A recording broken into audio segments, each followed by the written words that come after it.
সুনামগঞ্জের সাল্লা উপজেলায় আনন্দপুর মডেল সরকারি প্রাথমিক বিদ্যালয়ের শতবর্ষ অনুষ্ঠান উদযাপন করা হয়েছে সোমবার 29 ডিসেম্বর।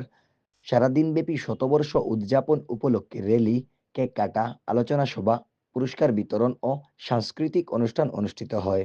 আনন্দপুর মডেল সরকারি প্রাথমিক বিদ্যালয়ের প্রাক্তন ছাত্র বিশ্বনাথ চক্রবর্তীর সভাপতিত্বে ও প্রাক্তন ছাত্র সাব ইন্সপেক্টর বিপুল দাসের সঞ্চালনায় প্রধান বক্তা উপজেলা প্রাথমিক শিক্ষা কর্মকর্তা পরিমল চন্দ্র ঘোষ বলেন, আমার চাকরি জীবনের এই প্রথম আনন্দপুর সরকারি প্রাথমিক বিদ্যালয়ের শতবর্ষ উদযাপন অনুষ্ঠানে উপস্থিত হতে পেরে নিজেকে ধন্য মনে করছি। আপনারা জানেন, এই স্কুল মডেলে উন্নীত হয়েছে। এই প্রতিষ্ঠানের শিক্ষক ও অভিভাবকদের অনুরোধ করছি, আপনারা শিক্ষার মানোন্নয়নে মনোনিবেশ হন এবং আমার অবস্থান থেকে সর্বোচ্চ সহযোগিতা থাকবে।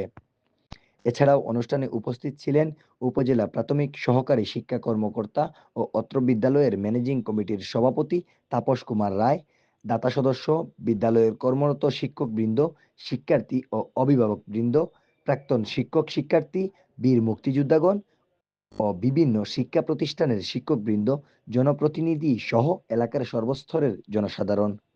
আলোচনা সভা শেষে অত্র বিদ্যালয়ের শ্রেষ্ঠ শিক্ষক ঝলক রঞ্জন দাস ও দাতা সদস্য চিত্তরঞ্জন রায়কে সম্মাননা ক্রেস্ট প্রদান সহ প্রথম ও পঞ্চম শ্রেণীর প্রতি ক্লাসে 5 জন কোমলমতি শিক্ষার্থীদের পুরস্কার প্রদান করা হয়।